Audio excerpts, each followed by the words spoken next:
இந்த வாரம் நாம் பிரசங்கி 10ஆம் அதிகாரத்தை சிந்திக்க இருக்கிறோம். தொடர்ந்து 9 அதிகாரங்களை நம்ம பார்க்க வருகிறோம். ஒரு ஞானமுள்ள ராஜா, ஒரு ஐஸ்வர்யம் உள்ள ஒரு தலைவன், முழு உலகத்திலும் மேன்மையும் கனத்தை பெற்ற ஒரு மனிதன் தனது இறுதி நாட்கள்ல அவன் ஞானத்தை தேடி, மகிழ்ச்சியை தேடி அவன் பல காரியங்களை அலைந்து தெரிகிறத பார்க்கிறோம். அவனுடைய இருதயம் இந்த காரியங்களிலும் ஒருபொழுதும் திருப்தியையும் விடுதலையும் அடையலை என்கிறத தான் நம்ம பார்த்தோம். ஸோ 9ஆம் அதிகாரத்திலும் கூட நம்ம நீதிமானுக்கு வரக்கூடிய பாடுகள் ஏன், தேவன் ஏன் இந்த உலகத்துல பாடுகளை, உபத்திரவங்களை அனுமதிக்கிறார் என்று பிரசங்கி கேள்வி கேட்டதை நம்ம பார்க்கிறோம். இந்த 10ஆம் அதிகாரம் முழுவதுமா ஒரு மூடனுடைய வாழ்வு எப்படியாக இருக்கிறது என்றதை அவர் சொல்றார். ஞானமற்ற இந்த உலகத்துல மனுஷன் வாழும் பொழுது, ஞானம் மற்றன்னு சொல்லும் பொழுது தேவனற்று, தேவ பயமற்று, தேவனது இரக்கமற்று, தேவனது கிருபையற்று ஒரு மனுஷன் வாழ்ந்தான்னு சொன்னா அவனுடைய வாழ்வின் நிலை எவ்வளவு பரிதாபகரமானது.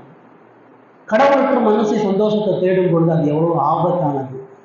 கடவுளற்ற மனுஷன் மகிழ்ச்சியை தேடும் பொழுது அது எவ்வளவு பயங்கரமானதுன்றது தான் இந்த 10ஆம் அதிகாரத்துல அவர் சொல்றார். இந்த 10ஆம் அதிகாரத்துல 20 வசனம் இருக்குது. இதுல 4 அடிப்படையான காரியங்களை நம்ம பார்க்க இருக்கிறோம்.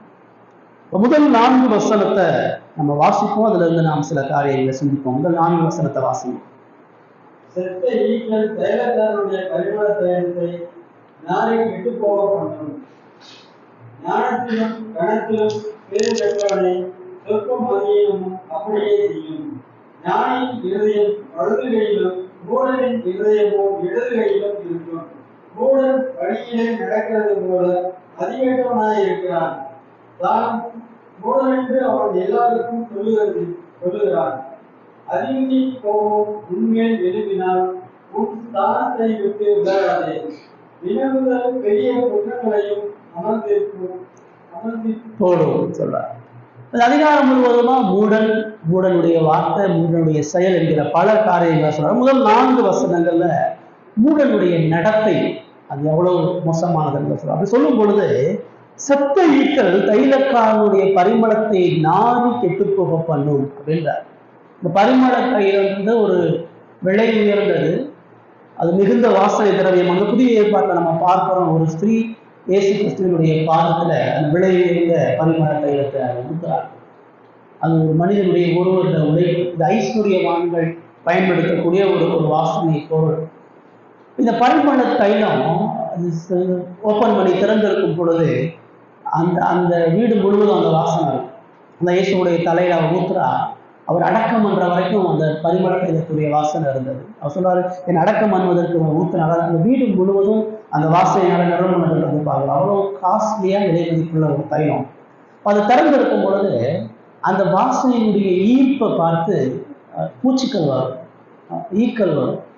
அதை ஒரு தேன் போல மதுரம்னு நினைச்சு அந்த தைலத்துல குடிப்பதற்காக அந்த ஈ விழுந்து அதை குடிக்கும் பொழுது அந்த தைலத்தினுடைய அந்த திரவியத்தினால அந்த ஈ அங்கே செத்து போகும், அது தப்பித்து கொள்ள முடியாது. செத்த ஈக்கள்ன்றார். நிறைய ஈ அந்த தைல பாட்டில விழுந்த உடனே அது தைலத்துல விழுந்து செத்த அடுத்த முடி அந்த தைலம் அந்த வாசனையை இழந்துடும். அந்த தைலம் அது கெட்டு போடும்.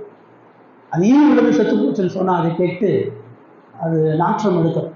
இப்போ அதை எங்கேயும் பயன்படுத்த முடியாது, தூக்கி குப்பையில தான் வீசணும். இப்போ அப்படிதான் சொல்றாரு, ஒரு செத்த ஈ அந்த பரிமள தைலத்தை எவ்வளவு நாடி கெட்டு போக பண்ணுது, அதை போல ஞானத்திலும் கனத்திலும் பேர் பெற்றவனை சொற்ப மதீனமும் அப்படி செய்யும் அப்படின்றத அவர் என்ன சொல்றார். இந்த அதிகாரம் முழுவதுமா 2 வாழ்க்கையை சொல்றார். ஒரு மூடனுடைய வாழ்க்கை, ஒரு ஞானியுடைய வாழ்க்கை. இந்த 2 பேருடைய உடன்பட்ட வாழ்க்கை எப்படி இருக்குன்னு பார்க்கும் பொழுது, எப்படி அந்த விலை மதிப்பில்லாத தைலம் ஒரு அற்பமான ஒரு பூச்சியினால் அது கெட்டு நாடி போகுதோ, அதை போல ஞானமுள்ள மனுஷன் தேவனுக்கு பிரியமா வாழ்றவன், தேவனது வழிகள்ல பயணிக்கிறவன், தேவனதுல ஞானத்திலையும் தேவனது வார்த்தையிலையும் கீழ்ப்படிந்து வாழக்கூடிய ஒரு மனுஷன் அவனுடைய வாழ்க்கையில ஒரு சிறிய பாவம் அவனுக்கு அறப்படிச்சிருந்தார். ஞானத்திலும் கனத்திலும் பெயர் பெற்றவனும் சொற்ப மதியின ஒரு சாதாரண ஒரு பாவம், ஒரு சிறிய பாவம் அவனை முற்றிலுமாக அழித்து விடும். ஞானத்தையும் கனத்தையும் பெற்ற ஒரு மனுஷன் ஒரு தவறான ஒரு வாக்கை சொல்லும் பொழுது, தவறான ஒரு தீர்மானத்தை எடுக்கும் பொழுது, தவறான ஒரு வழிகளில் அவன் விழுகும் பொழுது வாழ்க்கை முழுவதும் சதஞ்சது. வேதம் நமக்கு பல எடுத்துக்காட்டுல சொல்லுது. தாவீதை சொல்லுது, ஆதாம சொல்லுது, ஒரு பாவம் தான். தாவீது ஒரு பாவம் தான், பேதுரு ஒரு பாவம் தான், யூதாசு ஒரு பாவம் தான். ஆனா அந்த பாவம் அவங்க வாழ்க்கையை முழுமையா சிதறடிச்சு சதைச்சிருச்சு. அனனியா சத்திரா ஒரே ஒரு பொய் தான், அதனுடைய விளைவு சடுதியான மரணம். வேதம் முழுவதும் நம்ம பார்க்கிறோம், தேவனுக்கு பிரியமா தேவ வார்த்தைகளை கை கொள்ளக்கூடிய ஞானம் நீதிமான் அதுக்கு வாழ்க்கையில சில பாவங்களை இடம் கொடுத்து வாழும் பொழுது, வாழ்க்கையில சில பாவத்துக்கு தன் வித்து போடும் பொழுது வாழ்க்கை அந்த பரிமளத்தையில நாறு ஒண்ணு இல்லாம போதும். வாழ்க்கை அதுக்கப்புறம் கடவுளுக்கு இந்த மகிமையான காரியங்களை வெளிப்படுத்த. அதான் இயேசு சுவிசேஷத்துல சொன்னார், உப்பு சாரம் மற்ற பூச்சுன்னு சொன்னா தூக்கி குப்பையில தான் வீச முடியும். உப்பு தான் சாரத்தை இறந்துச்சுன்னு சொன்னா அதுக்கு எந்த பயமும் இல்லை. இப்ப சாலமோன் தான் நீங்க பார்க்கிறாரு, இவ்வளோ ஞானமுள்ள ஒரு மனுஷன். இங்க சாலமோன் கண்ணை கூட சொல்லலாம். ஞானத்திலையும் கனத்திலையும் பேர் பெற்ற சாலமோன் அவன் வாழ்க்கையில செய்த சில பாவம் அவனுடைய வாழ்க்கையில எந்திக்கவே முடியும். அவன் செய்த விக்கிரக ஆராதனை விபச்சாரமும் அவனை கரப்படித்து அவனுக்கு மகிமையெல்லாம் குலைச்சிருச்சு.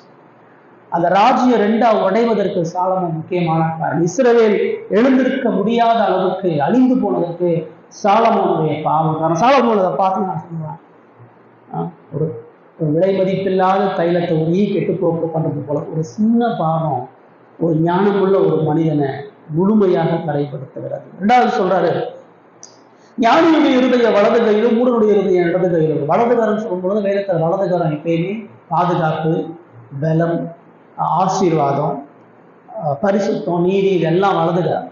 தேவனது வலதுகாரத்தினால என்னை காப்பாத்துங்க, இயேசு பிதாவினுடைய வலதுகாரத்தில் உட்கார்ந்து இப்படிலாம் சொல்லும் பொழுது அது நீதி, பரிசுத்தம், பாதுகாப்பு, பலனை சொல்லுது. இப்ப ஞானமானுடைய மனுஷன் அவனுடைய இருதயம் எப்பயுமே கடவுளுக்கு பிரியமா பரிசுத்தலையும் நீதிலையும் கடவுளுடைய பாதுகாப்பிலையும் மகிமையிலும் அது சேர்ந்திருக்கும். இடது கையும் சொல்லும் பொழுது அதுக்கு அப்படியே எதிர்ப்பதமா, சாபத்துக்குரியதா, பாதுகாப்பற்றதா, அழிவுக்குரியதாக இருக்கிறது அப்படின்னு தான் சொன்னார். மூணாவது சொல்லும் பொழுது மூடன் வழியில நடக்கிற போதும் மதிகட்டவனா இருக்கும். பாவத்தோடு வாழக்கூடிய அந்த அந்த ஞானவானுடைய பாவம் எப்படி அவன் முழுமையாக கரப்படுகிறதோ, மூடனுடைய வழியை, மூடனுடைய நடத்தை, மூடனுடைய வாழ்க்கையில எல்லா இடங்களையும் பாவம் சூழ்ந்திருக்கு. அதாவது மூடன் நடக்கிற போது மதிகட்டவனா இருக்கிறான். அவன் எங்கெல்லாம் போறானோ அங்கெல்லாம் அவன் மதியினத்தை வெளிப்படுத்துறான். அது அம்மூடன் என்று அவன் எல்லாருக்கும் சொல்லுகிறான். அவனுடைய பேச்சு, அவனுடைய சிந்தை, அவனுடைய நடத்தை, இது எல்லாத்துலேயும் அவன் மூடன். மூடன்னா என்னது? அறிவில்லாதவன்னு நம்ம சொல்றோம். பைபிள் மூடனை அறிவில்லாதவன்னு சொல்றோம்.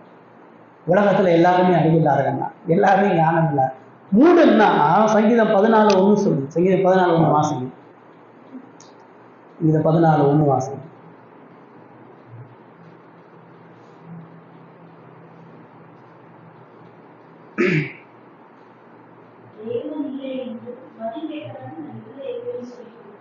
இதுதான் மூடன்.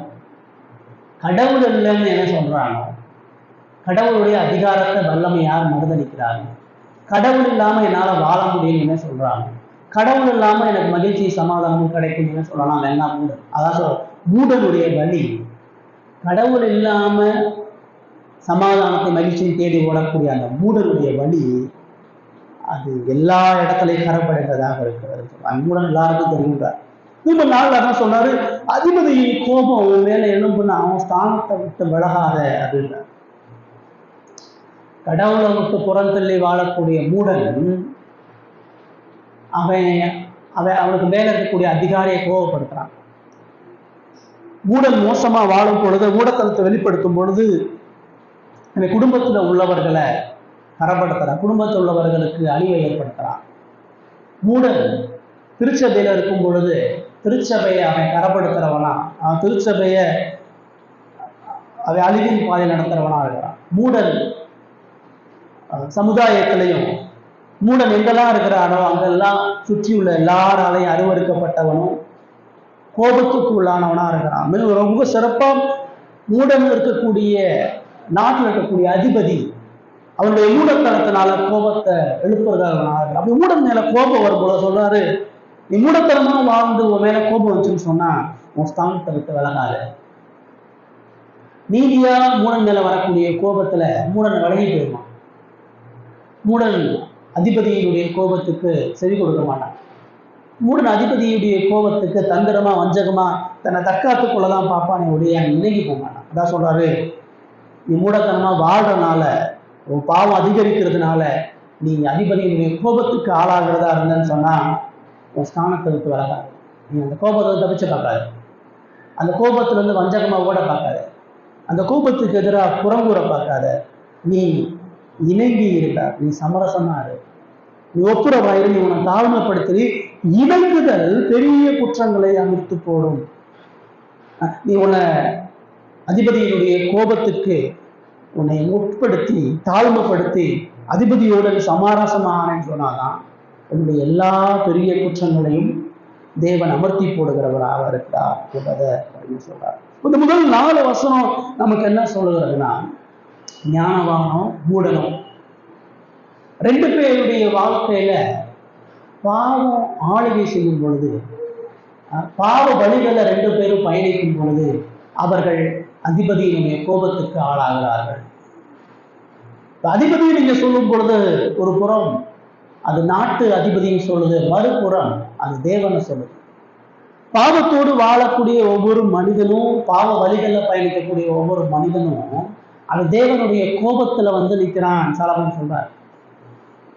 சாலமோன் தன்னுடைய ராஜ்யத்துல அநேக மூடர்களை பார்க்கிறார். தனது அரசாங்கத்துல, தனது படையில, தனது நாட்டுல அநேக மூடர்களை பார்க்கிறார். அந்த மூடனுடைய வாழ்க்கை சாலமோன் கோபப்படுது.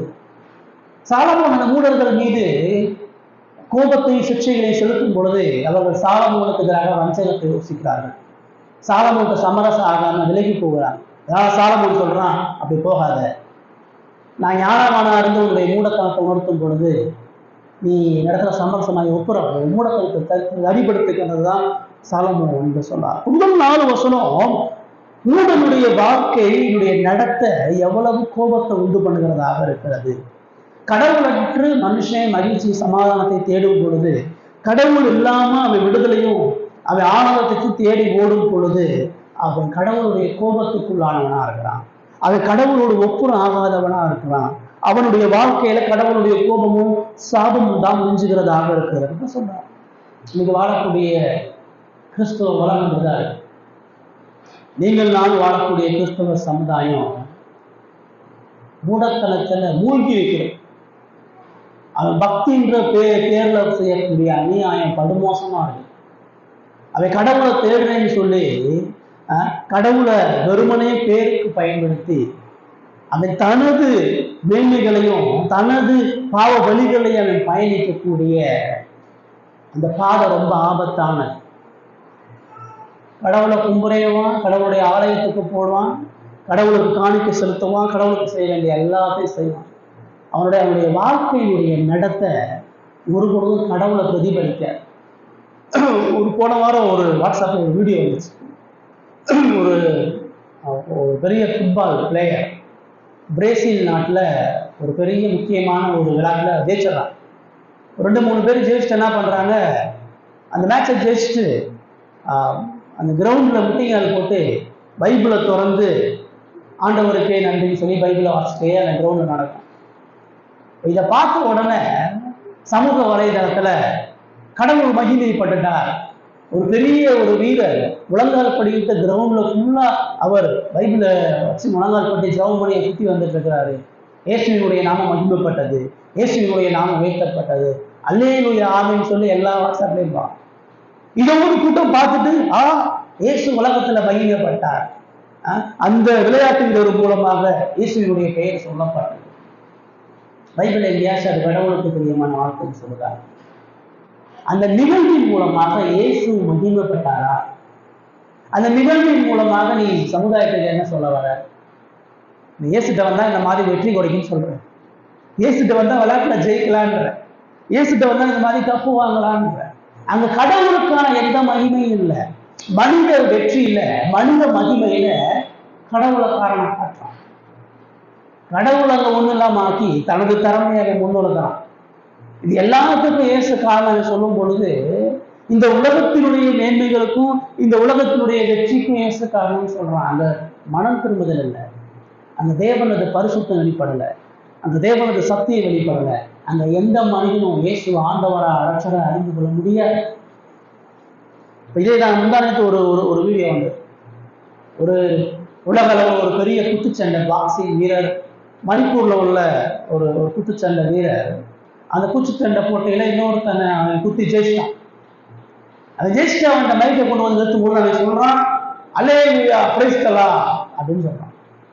உடனே அதை ஃபார்வர்ட் பண்ணி எல்லாருக்கும் போட்டு இயேசுவுடைய நாம சொல்லப்பட்டது. ஒரு விளையாட்டுல ஒருத்தர் இன்னொருத்தரை அடிச்சு ஜெயிச்சுட்டு இது இயேசு கொடுத்தாருன்னு சொல்றதுனால இயேசுவை மகிமைப்படுத்தலாம். பைபிள் எங்கேயுமே அப்படி சொல்லலை. ஒரு மனுஷன் கடவுளுடைய நாமத்தை அப்படியே மகிமைப்படுத்த முடியும். நான் வீடு கட்டிட்டேன் எல்லாரும் வந்து பாரு இயேசு மகிமைப்பட்டாங்க சொல்ல முடியுமா? நான் ஒரு 10 கோடி லாட்டில விழுந்துருச்சு, எனக்கு 10 கோடி வந்துருச்சு, இயேசு என் கூட இருக்கிறார், இயேசு மகிமைப்பட்டாங்க சொல்ல முடியுமா? நான் இந்த உலகத்துல மேன்மை கனத்தை அடைந்து சிலுவையில் அறையப்பட்ட இயேசுக்கு எப்படி மகிமை? இதான் மூடத்தனம். மூடத்தனன்றது மனுஷன் கடவுளுடைய பேரை சொல்லிட்டு தன்னுடைய ஆசை நிறைவேற்றுவான், கடவுளை சொல்லிட்டு தன்னை முன்னிலைப்படுத்துவான். கடவுள் இயேசு இயேசுன்னு சொல்லுவான், நான் தான் தெரியாதுவான். இயேசு இயேசுன்னு சொல்லுவான், எனக்கு தான் அற்புதம் வர இருக்குவான். இயேசு இயேசுன்னு சொல்லுவான், எனக்கு தான் பிசாசை போக்க முடியுமா. இயேசு இயேசுன்னு சொல்லுவான், உன்னை விட நான் தான் வரம் பெற்ற வேண்டாம். இதான் பாவத்தினுடைய மூடத்தனம். கடவுளுடைய பெயரை சொல்லி கடவுளை அசிங்கப்படுத்துறது. இயேசு குத்துச்சண்டையில ஜெயிக்கிறதுக்காக உனக்கு எனக்கு ரட்சிப்பை கொடுத்தா, இயேசு ஃபுட்பால்ல ஜெயிக்கிறதுக்காக உனக்கு எனக்கு ரட்சிப்பை கொடுத்தா, அதுக்கு ஒரு மனுஷனுக்கு இயேசு தேவை? இயேசு ஒரு மதத்தை சொல்லணும்னு சொன்னா அவங்க இயேசுடைய சிலுவையை சொல்லணும், இயேசு மனிதனுக்கு சம்பாதித்த ஆத்தும ரட்சிப்பை சொல்லணும், இயேசு மனிதனுக்கு கொடுத்த நித்திய வாழ்க்கையை சொல்லணும். அவனுடைய புகழோ அவனுடைய பணமோ அவனுடைய பதவியோ அவன் சம்பாதித்திருக்க சொத்து மூலமா இயேசு ஒரு பொழுது மகிமைப்படுறாங்க. என் வாழ்க்கைக்கூடிய பொருட்கள் அல்ல இயேசு ஒரு மகிமையை வெளிப்படுத்துறது. என் பேச்சு, என் நடத்தை, என் சுபாவம், இதுல நான் இயேசுவை சொல்லணும். இயேசுடைய அன்பையும் இரக்கத்தையும் மன்னிப்பையும் என் வாழ்க்கையில தான் நான் கட்ட முடியும்.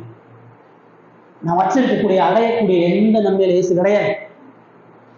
அதுக்கு ஒரு முஸ்லீம் அதை வச்சிருக்கிறான். கிறிஸ்தவன் மட்டும் ஜெயிக்கல, கடவுள் இல்லைன்னு சொல்றவன் ஜெயிக்கிறான். கடவுள் இல்லைன்னு சொல்றவன் பெரிய கப் அடிக்கிறான், ஞானம் அடைகிறான். அதனால கடவுள் அங்க இருக்கிறான்னு சொல்ல முடியுமா? பாவத்துடைய மதியிலோ கடவுளை இதான் பைபிள் சொல்லுது, அவர்கள் தேவனை அறிந்திருந்தும் தங்கள் சிந்தனைகளினாலே வீணரானார்கள் சொல்லுது.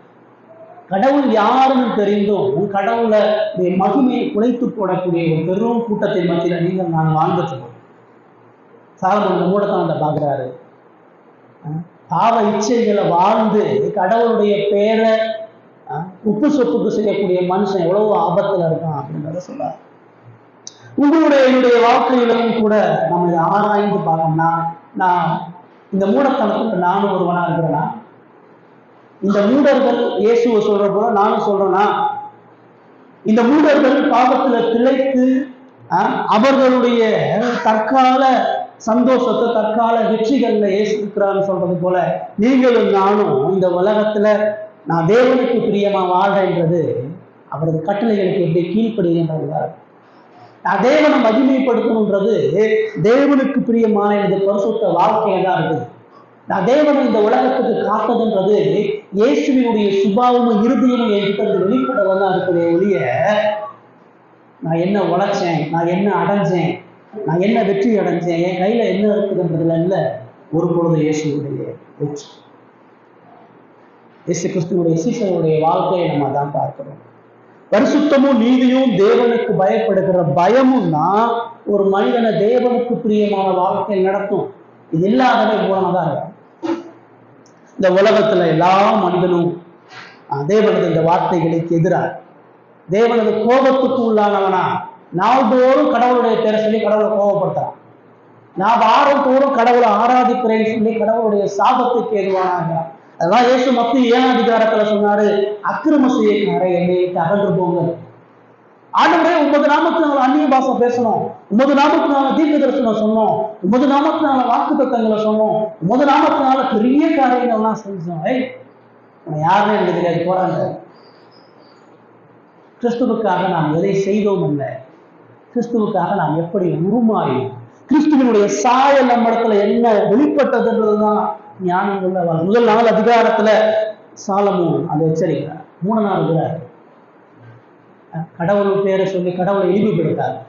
வாழ்க்கையை கவனமா ஆராய்ஞ்சிப்பார். உன் நடத்தையில ஜாக்கிரதையா, வாழ்க்கையுடைய எல்லா நடத்தைகளிலும் தேவனுக்கு பிரியமாக இருக்கிறதா பாருங்க. 5 வசனத்துல நம்ம இன்னொரு காரியத்தை பார்க்க இருக்கிறோம். வாசி 5 7 வசனங்களை வாசி.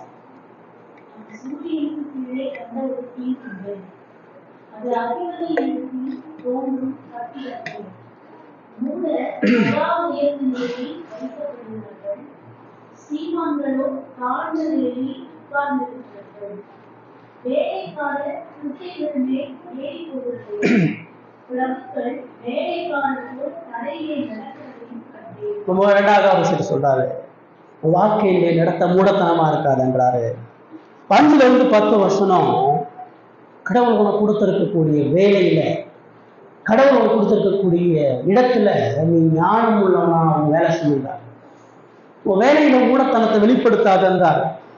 சொல்லும் பொழுது நான் சூரியனுக்கு கீழே இன்னொரு பெரிய தீங்கு பார்க்கிறேன், இன்னொரு மூடத்தனத்தை பார்க்கிறேன், இன்னொரு அடிமீனமான ஒரு காரியத்தை அந்த பூமியில என்ன பார்க்கிறேன்னு சொன்னா, அது அதிபதியினிடத்தில் தோன்றும் தப்பிதான். நாட்டை ஆள்றவன் இடத்துலையும் மூடத்தனம் இருக்கு. நாட்டை ஆளுகை செய்யக்கூடிய அதிகாரத்தில் உள்ள மனுஷனும் ஞானமற்றவனா அதீனமா இருக்கு. அதை விளக்கப்படுத்தும் போது தான் சொல்றாரு, எப்படி ஒரு அதிபதி முட்டாளா இருக்கான்றதை சொல்றாரு. மூடர்கள் மகா உயர்ந்த நிலையில் வைக்கப்படுகிறார்கள். ஒரு மூடனான அதிபதி அவனுடைய அதிகாரம் உள்ள ஸ்தானங்கள்ல, அவன் கருத்துக்குரிய இடங்கள்ல அவன் மூடனை தான் கொண்டு வந்து வைப்பான். அவன் மதியீனமா இருந்தான்னு சொன்னா, நாட்டில் இருக்கக்கூடிய எல்லா பொறுப்பான இடத்துல இருக்கக்கூடிய மனிதர்கள் வேலைகளையும் மூடனை கொண்டு போய் தான் வைப்பான். அப்படி வைக்கும் பொழுது அவர் சொல்றாரு, மூடனை உயர்ந்த நிலையில வைக்கிறான், சீமான்களோ கணத்திற்குரியவர்களை தாழ்ந்த நிலையில வைக்கிறான். நியாயத்தையும் உண்மையை பேசுறவனை நிராகரிப்பான். அநியாயத்தையும் திருட்டையும் அநியாயத்தையும் அக்கிரமத்தையும் செய்கிறவரை தலைமை படத்துல கொண்டு வந்தாங்க வைப்பான். திரும்ப அவங்க வேலைக்காரர் குதிரைகள் மேல் ஏறி போகிறார்கள். குதிரை பட போகுதுன்னு சொன்னா குதிரைக்கு பின்னாடி காலாட்கள் மாதிரி நடந்து போவான். அந்த வேலைக்காரன் அவனுக்கு குதிரை ஓட்ட தெரியாது. அவன் நடந்து போய் அந்த குதிரையில் உள்ளவன் என்ன கட்டளை எடுக்கிறானோ அதை செய்வான். ஆனா மூடன் அதிகாரத்துல வந்துட்டான்னு சொன்னா, மூடன் அதிபதியா இருந்தான்னு சொன்னா, தகுதி இல்லாத அந்த வேலைக்காரனை கொண்டு போய் குதிரையில ஏற்றுவான். அவனுக்கு குதிரையை ஓட்ட தெரியுமா, பழக்க தெரியுமா, யுத்தம் பண்ண தெரியுமா, எதுவுமே தெரியாது. தகுதி இருக்கா இல்லையான்னு தெரியாது. அவங்ககிட்ட லஞ்சம் வாங்கி அவனை கொண்டு போய் குதிரையில உட்காந்து அனுப்புவான். அதான் வேலைக்காரன் குதிரைக்கு ஏறுகிறதையும் பிரபுக்கள் வேலைக்காரர்கள் போய் தரையில் நடக்கிறதையும் கண்டேன். தகுதி இல்லாதவனை பதவியில வைப்பான், தகுதி ஞானம் இருக்கவனை புறந்தல்வான். பிரபுக்கள் அதிகாரிகள் அவர்கள் யுத்தம் பண்ணுகிறவர்களா, அதிகாரிகள் நியாயம் விசாரிக்கிறவர்களா, அதிகாரிகள் எல்லா கணத்தையும் கொண்டவர்களாக இருக்கிறார்கள்.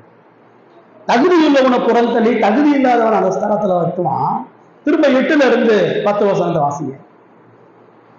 படுகொலையை வெட்டுகிறவன் அதிலே வருவான், அடகை குடுங்குகிறவனை பாம்பு கடிக்கும், கல்லுகளை பெருக்கிறவன் அவைகளால் காயப்படுவான், மரத்தை சுழக்கிறவன் அதனாலே மோசப்படுவான், இரும்பு ஆயுதம்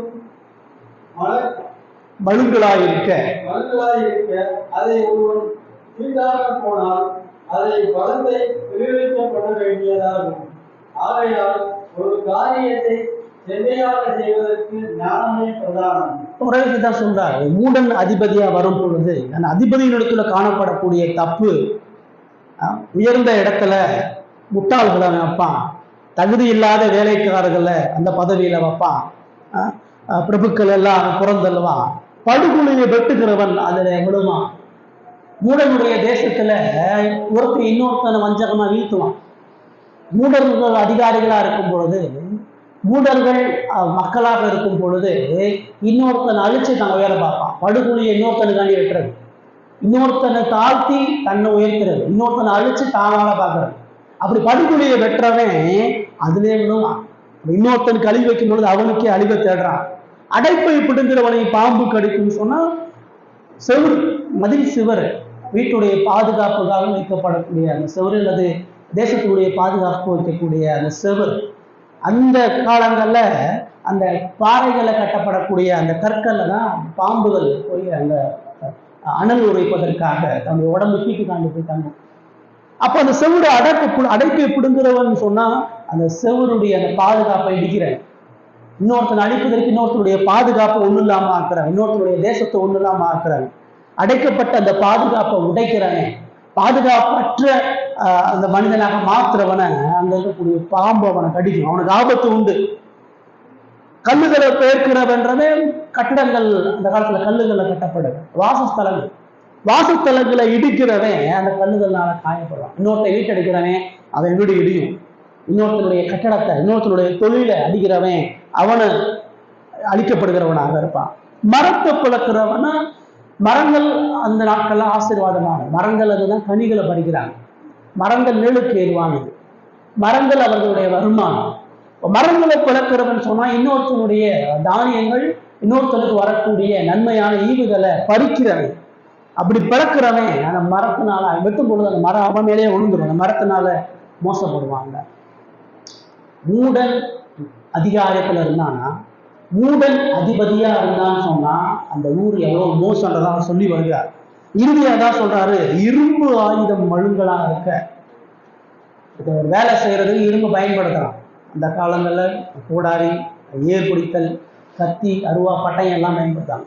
அந்த இரும்பு ஆயுதம் அது எப்பயுமே ஷார்ப்பா இருக்கும், அது எப்பயுமே பட்டை தீட்டப்பட்டு இருக்கும். அதை பயன்படுத்தாம வச்சிருந்தானா துருப்பிடிச்சிடும். அந்த ஆயுதம் துருப்பிடிக்க அதை சரியா பயன்படுத்த முடியாது. துருப்பிடிச்ச அருவாள் எடுத்து நீ மரத்தை வெட்டணும்னு சொன்னா நாலு பொருளாக வெட்டணும். துருப்பிடிச்ச கத்தி எடுத்து ஒரு பொருளை வெட்டணும்னு சொன்னா அது அதிகம். அதான் சொல்றாரு, அவன் தீட்டாம போனான்னு சொன்னா அவன் அதிகமான பலத்தை, அவனுடைய எல்லா பலத்தையும் போட்டான். அவன் ஆயுதம் ஷார்ப்பா இல்லைன்னா, அதை பயன்படுத்தக்கூடிய ஆயுதம் கூர்மையா இல்லைன்னு சொன்னா அவனுடைய எல்லா பலத்தையும் போட்டு அதை பயன்படுத்தணும். அப்படி போட்டாலும் அவன் அதை வெற்றி அடைய முடியாது. அதான் சொல்றாரு, ஆகையால் ஒரு காரியத்தை செவ்வையாய் செய்வதற்கு ஞானமே பிரதானம். என்ன வேலை செஞ்சாங்க, ஞானம் இல்லாமல் செய்யக்கூடிய எல்லா வேலையும் அர்த்தமற்றது. ஞானம் இல்லாமல் நீ பேசக்கூடிய எல்லா செயல்களும், ஞானம் இல்லாம நீ செயல்படக்கூடிய எல்லா வேலைகளும் அது அர்த்தமற்றது, வீணானது. ஒரு மூடன் அதிபதியா இருந்தான்னு சொன்னா அந்த மூடனுடைய ராஜ்யம், அந்த மூடனுடைய அரசாங்கம், அந்த மூடனுடைய செயல்பாடுகள் எல்லாமே வீண். அவன் மூடனா இருக்கனால அவனுக்கு ஏற்ற மூடர்களை தான் அதிகாரத்தில் வைப்பான். மக்களும் அந்த மூடனுக்கு ஏற்ற மாதிரி அவர்கள் அவனை கரம்பிடித்தவர்களா, தங்களது வேலைகளை எல்லாம் அவர்கள் சரியா செய்ய முடியாதவர்களாக அவர்கள் இருப்பாங்க. ஞானம் இல்லாம எந்த ஒரு வேலையும் சரியா செய்ய முடியாது. இறுதியில் அவர் சொல்றார், நீ ஒரு காரியத்தை செய்யணும்னு சொன்னா அவனுக்கு ஞானம் பிரதானம். ஞானம் இல்லாத தலைவன் ரொம்ப ஆபத்தானவன், ஞானம் இல்லாத மூடன் ஆகிய தலைவன் மிகுந்த அழிவை ஏற்படுத்துகிறவன். அதான் 5-10 வருஷத்துல அவர் சொன்னார். மூடத்தன வாழ்க்கை ஆபத்து, மூடத்தன தலைமைத்துவம் அதை விட ஆபத்து. நீங்க உலகத்தை ஆள்றவன் எல்லாம் மூடன்னா, கடவுள் பயமற்ற இருக்கிற எல்லா தலைவனும் மூட மதீனமான ஒரு தலைவன். இந்த உலகத்தினுடைய சீரழிவுக்கு தலைவர்கள் மிக பிரதானமானவர். இஸ்ரவேலுடைய அழிவுக்கு ஆண்டவர் அங்க இருக்கக்கூடிய ஆசாரியனை ராஜாவையும் சொல்றார். அந்த ராஜா மோசமா இருந்தான்னு சொன்னா மக்கள் எல்லாம் சீரழிஞ்சு போவான். ராஜா மோசமா இருந்தான்னு சொன்னா அவனுக்கு இருக்கக்கூடிய வேலைக்காரன் அந்த தேசமும் தீட்டுப்பட்டு போகும், அருவறுக்கப்பட்டு போகும். அதனுடைய ஆபத்தை உணர்ந்துதான் சாலமோன் ரொம்ப தெளிவா சொல்றார். தனக்கு பின் வரக்கூடிய அந்த அரசர்கள், அதிபதிகள் மூடனாக இருந்தாங்கன்னு சொன்னா அவங்களுடைய அதிகாரங்களும் அவங்களுடைய வேலைக்காரர்களும் எல்லாம் அழிவுக்கு நேராக கொண்டு பட்டு போகும். நம்ம தேசம் அப்படித்தானே இருக்கு. நம்ம தேசத்தினுடைய ஆட்சியாளர்களுக்கு தேவ பயம் இல்லை. நம்ம தேசத்தினுடைய அதிகாரத்தில் உள்ள யாருக்கும் தேவனை கொடுத்த எந்த சிந்தையும் இல்லை. அதனால ஒருத்தனை அழிக்கிறான். தகுதி இல்லாதவன் எல்லாம் வேலையில போடுறான், தகுதி உள்ளவன் எல்லாம் புறக்கணிக்கப்படுறான். எனக்கு காசு தரானா அவனுக்கு வேலை. உங்ககிட்ட பணம் மட்டும் இருந்துச்சுன்னா நீங்க சுப்ரீம் கோர்ட்டுக்கே ஜட்ஜ் ஆகலாம், நீங்க படிக்கவே தேவையில்லை. பணம் மட்டும் இருந்தா இந்த தேசத்துல நீங்க எந்த பதவியிலே ஆகலாம். பணம் மட்டும் இருந்தா நீங்க பிரைம் மினிஸ்டராகவே ஆகலாம். பணம் இருந்தாதான் இந்த உலகத்துல தகுதி கிடையாது, புத்தி கிடையாது, அறிவு கிடையாது, மக்களுக்கு எது தேவைன்றது தெரியாது, மக்களுடைய அடிப்படை தேவையை சொல்லிக்க மாட்டான். தண்ணி இல்லாம உணவு இல்லாம கொள்ள பேர் சுத்திட்டு இருக்கிறான். இங்க இருந்து 10,000 கோடிக்கு ராக்கெட்டை விடுறாங்க மேல. அடிப்படையான ரோடு வசதியே இல்லை, புல்லட் ட்ரெயின் விடுறாங்க, பல விமான போக்குவரத்துகளை விடுறாங்க. ஏழை மக்கள், சாதாரண மக்களுடைய உணவுக்கான எல்லா காரியங்களையும் விலை கூடு. கேஸ்ல இருந்து நம்ம பயன்படுத்தக்கூடிய எல்லாம் நாளுக்கு நாள் விலை அதிகரிக்குது. மனுஷன் அன்றாட வாழ்க்கையில கஷ்டப்படுற, அதை குறித்து இந்த அதிகாரிகளுக்கு என்ன கவலை? இவங்கெல்லாம் வளர்ச்சி வளர்ச்சின்னு சொல்லி அதீனமான காரியத்தை செய்யறது. அதிகாரத்தில் இருக்கக்கூடியவர்கள் செய்யும் பொழுது அதற்கு கீழே உள்ள எல்லா மக்களும் ஒருத்தனை அடிச்சு இன்னொருத்தையும் வாழ்வதற்கு, ஒருத்தனுடைய மூடத்தனத்தை இன்னொருத்தனை முழுமையாக அரித்து போடுகிறவனாக இருக்கிறார். அதான் இயேசு மத்திய 7ஆம் அதிகாரத்துல தெளிவா சொன்னார். ஆண்டவர் மத்திய 7ஆம் அதிகாரத்துல 26, 27 வசனங்களை சொல்றார். யாரு புத்தியுள்ளனே, யாரு புத்தி இல்லாதவன்றார். புத்தியுள்ள மனுஷன் எப்படி தான் வீட்டை கட்டுறான்றார். புத்தி இல்லாதவன் எப்படி இருக்கிறார்? மத்திய 7, 26, 27 வாசிங்க. மத்திய 7ஆம் அதிகாரம் 26, 27.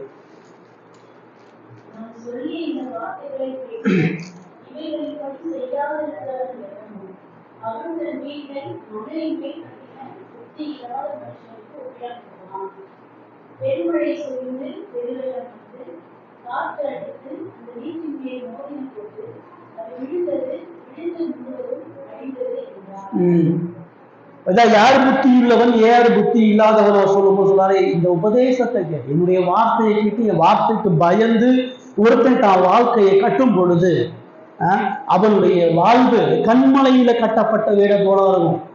கடவுளுக்கு பயந்து அரசு ஆளும் பொழுது, கடவுளுடைய வார்த்தைக்கு பயந்து ஜனங்களுக்கு கடவுளுடைய வார்த்தைகளை சொல்லும் பொழுது அது கண்மலையில பட்டணம் போல இருக்கும், கண்மலையில கட்டின வீட்டை போல இருக்கும். அந்த வீட்டுல மழை பெய்யும், புயல் அடிக்கும், அது அடியாது, அது ஸ்திரமா நிற்கும்.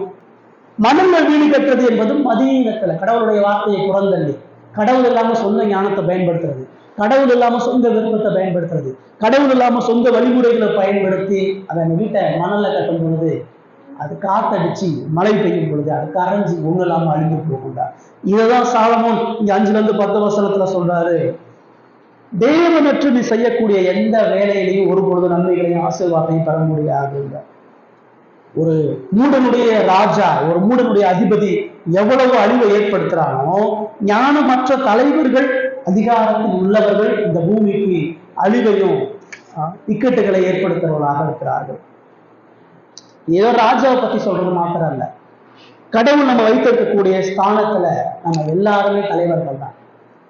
வீட்டுல கணவனா, தகப்பனா, மனைவியா, தாயா வைத்திருக்கும் பொழுது தலைமைத்துவத்தை, பொறுப்பை கடவுள் கொடுக்கிறார். அந்த பொறுப்பை நான் மூடத்தனத்தோடு தேவ பயமற்று செய்யும் பொழுது, கடவுளுக்கு பயம் இல்லாம நான் செய்யக்கூடிய வேலை, கடவுளுக்கு பயம் இல்லாம நான் ஐக்கியப்படக்கூடிய ஐக்கியம், நான் பயன்படுத்தக்கூடிய எல்லா காரியங்களும் அது அழிவுக்கு நேரானது. அது ஒருபொழுதும் நன்மையான ஈவுகளை கொடுக்காதுன்றதை பார்க்கிறோம். என்னுடைய வேலையில தேவன் மகிமையுள்ளவரா, என்னுடைய வேலையில கிறிஸ்துவினுடைய மகிமை காணப்படும் சொன்னா தேவனை குறித்த ஞானமும் புத்தியும் பயமும் எனக்கு அவசியம் சொல்லி சொல்லுவோம். தேவனுக்கு பயந்து வேலை செய்கிறவன் அந்த அமைதியை சமாதானத்தை கொடுக்குறான், அழிவில் இருந்த ஜனங்களை மீட்கிறான். தேவனுக்கு பயந்து ஆட்சி செய்கிறவன் காப்பாற்றுறான். ராஜா தாவீதுடைய அரசாட்சிக்கு சாலமோனுடைய அரசாட்சிக்காக வித்தியாசம். தாவீது எல்லா நிலைகளிலும் தேவ பயத்தோடு இருந்தான். அவன் யுத்தம் பண்ணும் பொழுதெல்லாம் ஆண்டவர்கிட்ட போய் ஆலோசனை கேட்கிறான். அவன் வாழ்க்கையில கடவுளுக்கு ஆலயத்தை கட்டும் பொழுது அவனுடைய வாழ்க்கை நடக்கக்கூடிய எல்லா பிரச்சனைகளையும் தேவ சமூகத்துல போய் நிற்கிறான். ஆனா சாலமோன் பார்க்கும் பொழுது தனக்கு கொடுக்கப்பட்ட ஞானம் போதுன்னு நினைக்கிறான். தன் ஞானத்தினால தான் ராஜ்யத்தை பெருசா கட்டலான்னு நினைச்சான். தன் ஞானத்தினால தான் மக்களை பாதுகாக்கலான்னு நினைச்சான். தன் ஞானத்தினால மக்களுக்கு மகிழ்ச்சி, சந்தோஷத்தை ஏற்படுத்தான்னு நினைத்தான். ஆனா அவனுடைய ஞானம் அவனுடைய ராஜ்யத்தையே முழுமையாக சீரழித்தது. சுய வழிகளை சுய ஞானங்களை செய்யக்கூடிய வேலைகள் எப்பயுமே ஆபத்தானது, சாபத்துக்குரியது. வீடு கூட்டுறதா இருந்தாலும் தெய்வ பயத்தோட வீடு கூட்டணும். சமைக்கிறதா இருந்தாலும் கடவுளுக்கு பயந்து வேலை செய்யணும். வெளியில் நம்ம வேலை பார்க்கறது மனுஷனுக்கு இல்லை. இதே பாட்டில் தான் சொல்றாரு, நீங்க பார்வைக்கு ஊழியம் செய்யாத, உன் எஜமான இடத்துல இருந்து உனக்கு நல்ல மதிப்பு வருவதற்காண்டி ஊழியம் செய்யாத, உன் எஜமான உனக்கு நல்ல வருமானம் கொடுப்பான்றக்காண்டி ஊழியம் செய்யாத, தேவன் உன்னை பார்த்து கொண்டிருக்கிறான்னு ஊழியம் செய்யும். தேவன் உன்னை பார்த்து கொண்டிருக்கிறான்னு உன்னுடைய வேலையை செய்யும். உனக்கு கொடுக்கப்பட்ட வேலையில உண்மையும் முத்தமும் பரிசுத்தையும் நீ செய்யும் பொழுது அந்த சக மனிதனுக்கு நன்மை பயக்கிறதாக. நம்ம இருக்கிறோமா? நம்ம செய்யக்கூடிய வேலைகள் உண்மை இருக்குதா? நம்முடைய செய்யக்கூடிய வேலைகளில் நீதி இருக்குதா, பரிசுத்தம் இருக்குதா? யாரை ஏமாத்தாம இருக்கோமா? யார்கிட்டையும் பொய் சொல்லாமல் இருக்கிறோமா? சரியான கூலியை வாங்குறோமா? சரியான முறையில் மக்களிடத்துல கொண்டு போய் சேர்க்கிறோமான்றதை பார்க்கணும். சாலமோன் அந்த ராஜ்யத்தில் இரண்டாவது ஆபத்தான விஷயத்தை சொல்றார். மூடன் தன்னுடைய செயல்கள் எல்லாவற்றிலும் அவன் மூடத்தனத்தை வெளிப்படுத்துறான். 11-15 வசனம் மூணாவது ஒரு காரியத்தை நம்ம பார்க்கிறோம். வாசிங்க 11-15. தலை கட்டப்படாத பாம்பு கடிக்குமே, அளப்பு வாயும் அளப்பு ஒப்பானான். நாயினுடைய வாய்மொழிகள் தயவுள்ளவைகள், மூடனுடைய உதடுகளை அவனையே விழுங்கும். அவன் வாய்மொழிகளின் துவக்க மதியமும் அவன் வாக்கின் புதிய வைத்தியமுமா. மூடன் மிகுதியாய் பேசுகிறான், நடக்கப் போகிறது இன்னதென்று மனுஷன் அறியான். தனக்கு பிற்பாடு சம்பவிக்க போகிறதை அவனுக்கு அறிவிப்பவன் யார்? ஊருக்கு போகும் வழியை மூடன் அறியாததினால் அவன் சொல்லை ஒவ்வொரு விளங்கப்படும். முதல் 4 வசனம் மூடனுடைய நடத்தை, அவனுடைய செயல் எவ்வளவு ஆபத்தானதுன்னு சொல்றாரு. 5-10 வசனங்கள் மூடனுடைய வேலை, அவனுடைய வேலையில எவ்வளவு மூடத்தனம் இருக்கின்றாரு.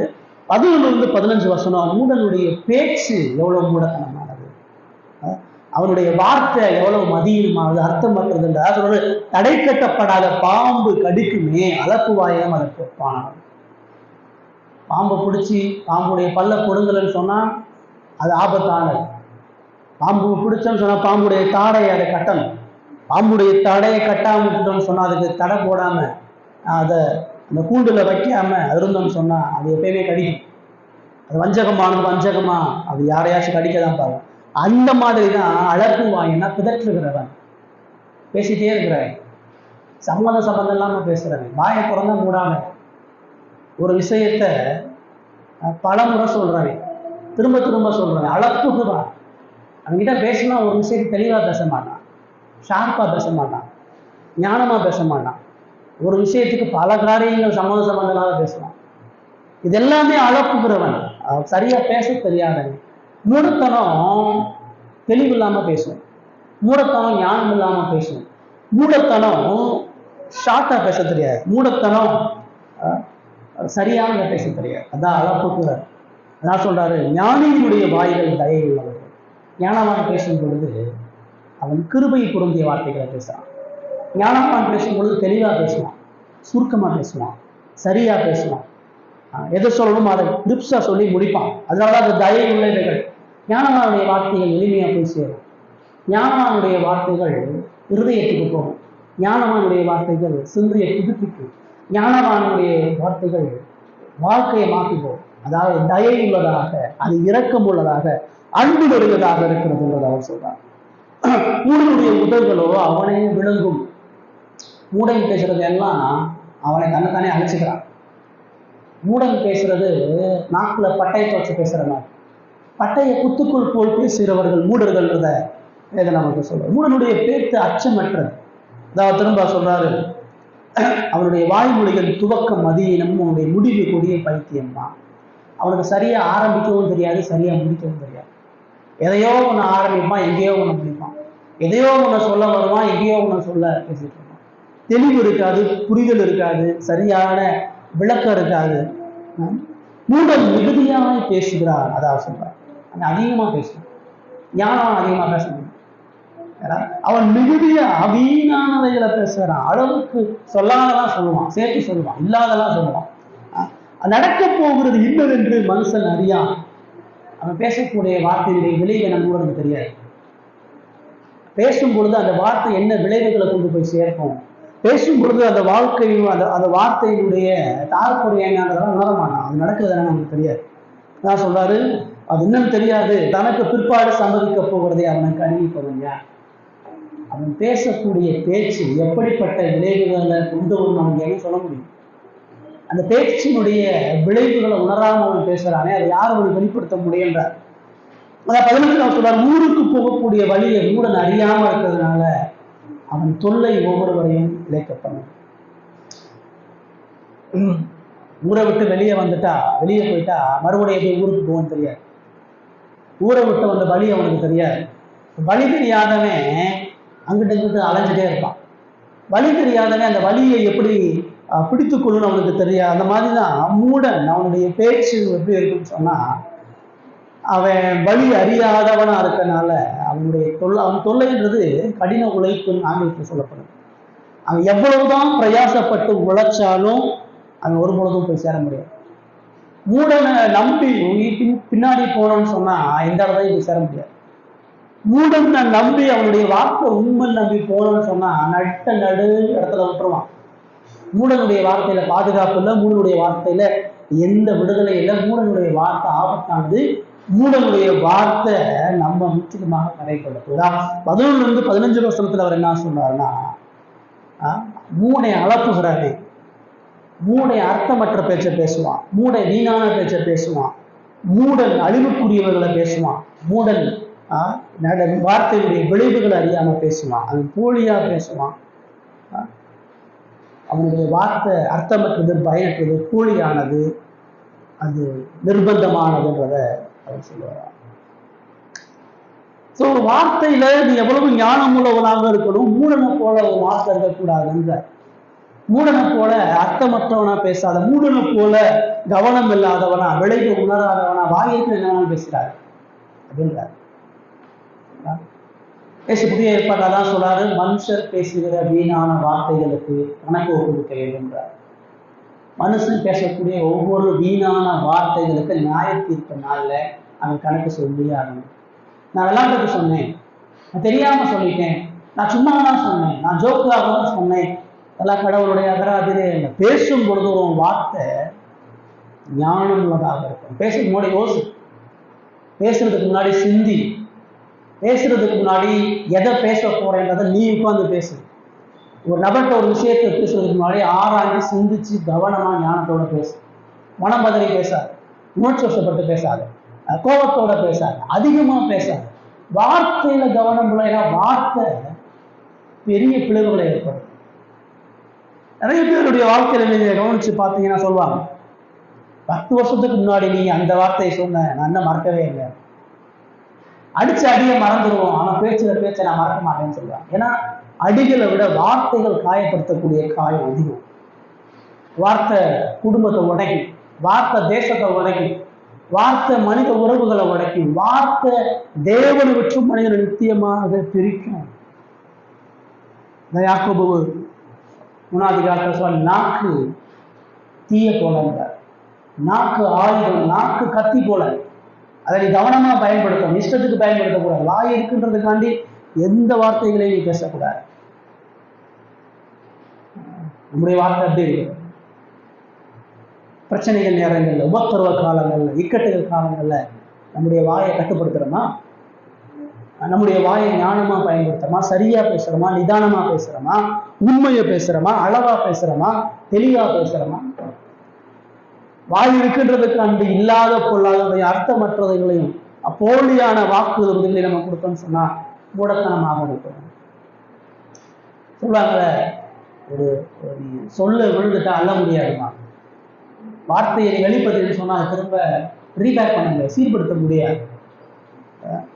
மதிப்புக்குரிய உயர்ந்த இடத்துல இருக்கிறனே ஒரு தவறான வார்த்தையை சொல்லிட்டான்னு சொன்னா அந்த வார்த்தை அவன் முழுமையா அழிச்சு அவனை உண்மையாக்குன்றத வேதம் பல இடங்கள் நமக்கு எச்சரிக்கிறத பார்க்கிறோம்.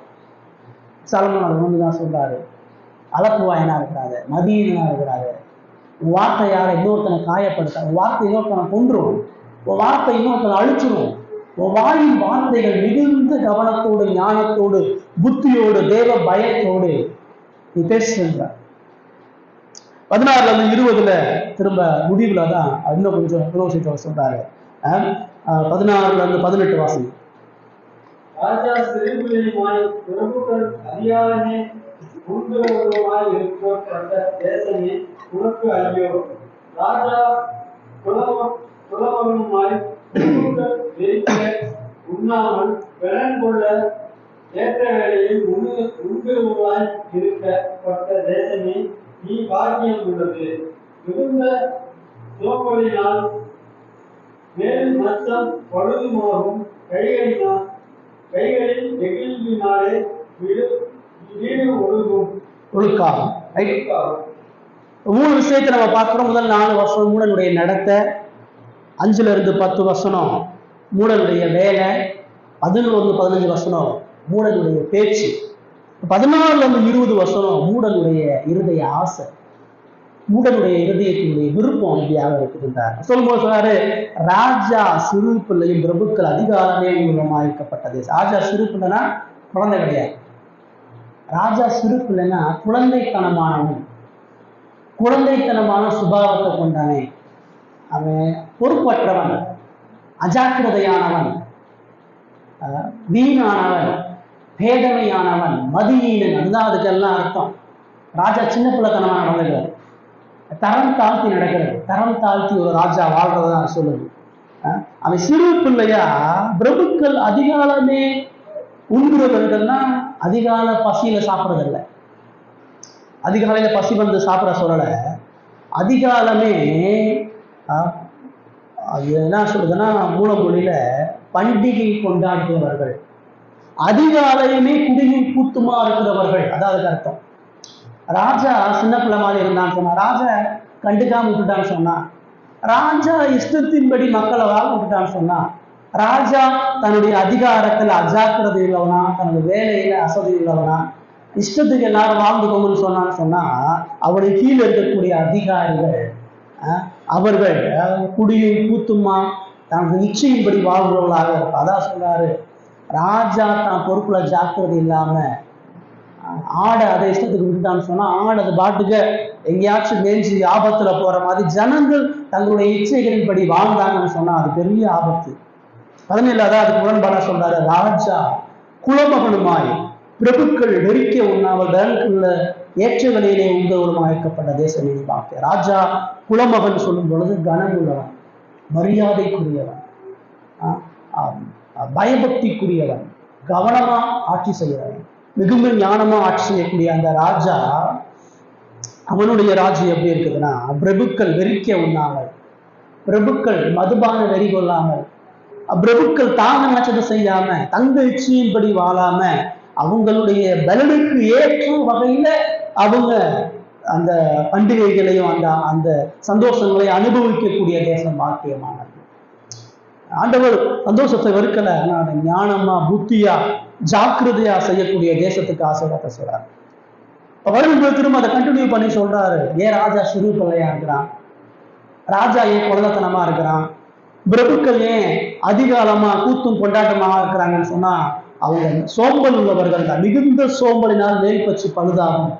ராஜா உழைக்க மறுக்கிறான், ராஜா வேலை செய்ய மறுக்கிறான், ராஜா சோம்பேறியா இருக்கிறான், ராஜா உட்கார்ந்துட்டே எல்லாம் கிடைக்கும்னு நினைக்கிறான். அந்த சோம்பல்னால மேல் பச்சு பழுதாகும். ஒரு வீட்டில் இருக்கணும்னு சொன்னா, அந்த வீட்டில் ஒற்றை இருக்குது, வீடு எல்லாருக்கும் நேரம் போட்டு நம்ம விட்டோம்னு சொன்னா, அந்த ஒற்றை பூச்சிகளை கொண்டு வரும், அந்த பூச்சி செவுரை அரிக்கும், கரையான் வரும், கதவை அரிக்கும். வீடை பழுது பார்க்காம விட்டோம்னு சொன்னா அது பூச்சிகளுக்கும் அது மிருகங்களுக்கும் அது அழிவுக்கு. ராஜா அரண்மனையை பாதுகாக்க விட்டான்னு சொன்னா, அது ராஜ்யத்தை பாதுகாப்பு விட்டான்னு சொன்னா அது மேல் மச்சு அது அழிவுக்கு நேராக போயிடும்ன்றார். ஒரு வீடை பராமரிக்க விட்டோம்னா அந்த வீடு எப்படி சதலம் அடைஞ்சி அது அழிவு நிலையில இருக்கிறதோ, அதே போல ராஜா சோம்பேறியானான்னு சொன்னா அவனுடைய ராஜ்யம் அழிவுக்கு நேராக இருக்குன்றார். கைகளில் நெகிழ்வுனா சும்மா இருக்கிற வேலையே இல்லாம செய்ய சும்மா உட்காந்துருக்கிறது, கை வேலை செய்யாம சும்மாவே வச்சிருக்கிறவனுடைய வீடு ஒழுக்காகும். அது வீட்டை அரிக்க மாத்திரம் செய்யாது, மழை காலங்கள் அந்த வீடு ஒழுகி, அந்த வீடுல ஓட்டைகள் விழுந்து அந்த வீடு முழுவதுமாக அழிவுக்கு நேராக போகும் அப்படின்றார். ஏன் அந்த ராஜா அப்படி இருக்கிறான், ஏன் சோம்பல் உள்ளவனா இருக்கிறான், அவன் ஏன் வேலை செய்யாதவனா, சிறு பிள்ளையா இருக்கிறான், அவன் ஏன் பிரபுக்களை தன்னுடைய இச்சையின்படி விழுகிறானா? 19 தான் சொல்லுது, விருந்து சந்தோஷத்துக்கு என்று செய்யப்படும், திராட்சரசம் ஜீவனுடைய கைப்போக்கும், பணமும் எல்லாவற்றுக்கும். இது 3 தான் அவனுடைய நோக்கம். ராஜா சிறு பிள்ளையா சோம்பலான ஏன் இருக்கிறான்னு சொன்னா அவனுக்கு விருந்து முக்கியம், சுகமான சாப்பாடு முக்கியம், மாம்சத்துக்கு என்று வாழுகிறாங்க. திராட்சை ரசம் அவனுக்கு கழிப்பை உண்டு பண்ணும். எப்பயுமே குடிக்கிறாங்க, மதுபான வெறி கொள்கிறாங்க, புசிப்பும் குடிப்புமாக வாழ்கிறாங்க. 3வதா பணம், எல்லா பணம் அவனுக்கு பிரதானம். 3 தான் அவன் பிரதானம். ராஜா சோம்பல்வனா, கடினமா உழைக்காதவனா அவன் இருப்பதற்கான ஒரே ஒரு காரணம் அவங்க இருதயத்தினுடைய இச்சை, அவருடைய கண்களின் இச்சை, மாம்சத்தின் இச்சை, ஜீவனத்தின் பெருமை. இந்த 3 தான் ராஜா ஆட்சி. அவன் சோம்பல் உள்ளவனா தான் தேசம் முழுவதையும் அவையே கரைபடுத்திருக்கிறான்னா அவனுக்கு விருந்து முக்கியம், அவனுக்கு திராட்சரசம் முக்கியம், அவனுக்கு பணம் முக்கியம். இந்த 3 இருந்துச்சுன்னு சொன்னா அந்த நாடு சுடுகாடு, அந்த நாடு புத்தியினமா அநீதியா ஞானமற்ற அந்த நாடு வாழ்கிறது என்பதை பார்க்கிறோம். இந்த 3 கொண்டவன் அந்த மாம்ச இச்சை கொண்டு வாழ்கிறவன் அந்த ராஜா தான் மாம்சத்திலையும் இந்த உலகத்திலையும் இந்த உலகத்தினுடைய எல்லா பொழுதுபோக்குகளையும் தனக்கு எது மகிழ்ச்சி சமாதானத்தை கொடுக்குமோ அதுக்கு அடிமைப்பட்டு போகிறவனாக இருக்கிறான்.